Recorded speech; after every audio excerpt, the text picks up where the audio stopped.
안녕하세요. 월클토토 프리뷰입니다. 경기 분석에 앞서 저희 멤버방 수익 인증 사진입니다. 적중하신 멤버방 회원분들 진심으로 축하드립니다. 가족방에선 더욱더 자세한 언오버 조합에 도움을 드리고 있으며 저희 최종 조합 픽 공유를 무료로 제공해드리고 있습니다. 영상 아래 고정 댓글 링크 클릭해주시면 친절하게 안내 도와드리겠습니다. 2월 16일 경기 일정입니다. 첫 번째 에스그라츠와 슬로반 브라티의 경기입니다. 슈투름 그라츠는 브라타슬라바가 까다로운 상대라는 점은 변함이 없다. 전반적으로 주도권을 확실히 잡지 못하는 상황에서는 박스 타격이 잘 안되는 모습이 강했는데 브라티슬라바가 득점력은 몰라도 강호를 상대로 버티는 능력을 꽤 보여주었다는 점은 상당히 부담스러울 수 있을 것. 이 상황에서는 보빙의 결정력에 많은 것을 의존해야 하는데 그 보빙도 상대의 견고함을 홀로 뚫어내는 기량은 잘 보여주지는 못했다. 브라티슬라바도 카브리치에게 공격에서의 높은 비중을 두는 원맨팀에 가까운 모습이다. 물론 리를 상대로 1대1로 비기는 등 상대와의 중앙 싸움이나 수비력에서 높은 점수를 줄 이유는 있는 상황이기는 하지만 득점력에서의 기복이 결국 조 2위라는 아쉬운 성과로 이어진 것도 사실이라고 볼 여지는 있을 것으로 본다. 일단 상대의 득점력을 커버하는 것을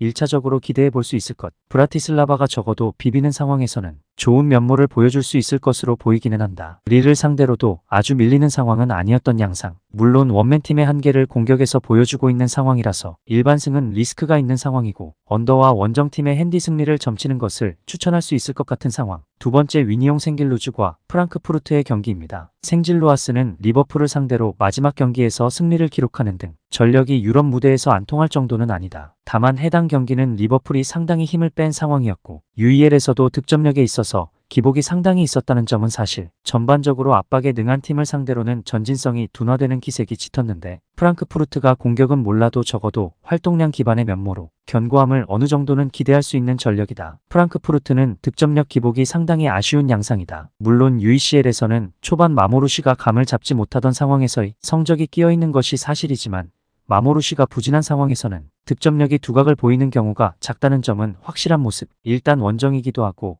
스킬이 반더비크가 주축인 미드필더진의 활동량으로 견고함을 보이면서 2차전 홈에서 승부를 볼 가능성도 있을 듯하다. 프랑크푸르트가 견고함이라는 장점으로 신승 양상을 만들 가능성이 아예 없다고 하기는 어려운 상황. 다만 마모루시가 침묵하면 득점력에서 기복이 있다는 점도 분명한 사실이고 홈에서 승부를 볼 가능성이 높다는 점에서 핸디캡을 적용하는 것이 더 나아 보이는 상태다. 생질루아스도 견고함이 중원에서 보여지는 팀을 상대로는 득점력이 아주 꾸준한 모습은 아니다. 언더를 노려도 좋을 것. 세 번째 올림피아와 페렌치의 경기입니다. 올림피아코스는 실점 커버 능력 때문에 고전하기는 했지만 홈에서의 주도적인 운영에 대한 신뢰는 해줄 수 있는 팀이라고 할 수 있을 것이다. 주도적인 운영에는 웨스트햄이 패배를 기록하기도 했고 프라이부르크도 난전을 허용하는 등 올림피아코스의 중앙을 거치는 빌드업이나 정교함이 홈에서는 꽤 잘 통하는 양상으로 이어지는 경우가 잦은 모습이다. 물론 올림피아코스의 후반 뒷심이나 전반적으로 높은 라인으로 인한 실점률 커버는 약점으로 꼽을 수 있을 것. 페렌츠바로시가 리그에서는 주도적으로 페이스를 이어가는 양상이나 점유를 크게 내줄 수밖에 없는 피오렌티나를 상대로도 이무를 기록하는 등 속공 상황에서의 화력이 아주 떨어지는 유형은 아니다. 다만 공격권을 상대에게 주는 경우에는 리그에서도 상당히 수비가 고전하는 양상이 짙다는 점은 감안해야 할 텐데 올림피아코스의 성향과 결부지으면 상대에게 주도권을 내주는 상황에서의 결과는 장담하기 어렵다. 오버 양상에서 홈팀이 승리를 기록하는 것을 상정할 수 있을 것이다. 홈에서 주도적으로 가는 상황에서는 올림피아코스가 상위 전력을 상대로도 저력을 잘 보여주던 편. 물론 속공 상황에서의 페렌츠바로시의 기량과 후반전 약점이 올림피아코스의 아킬레스건임을 감안한다면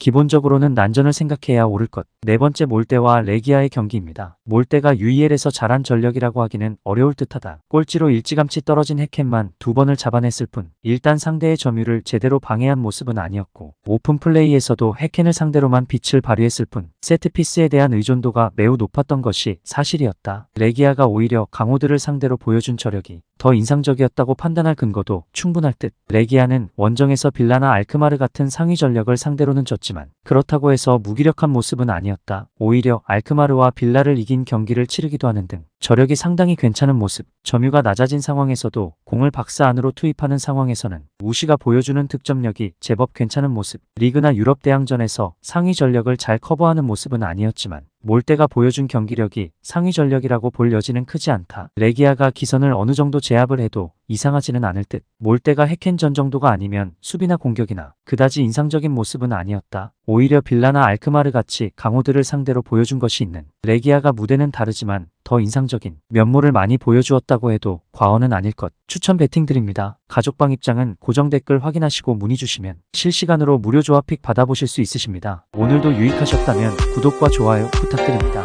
다음 분석 영상으로 또 뵙겠습니다. 시청해주셔서 감사합니다.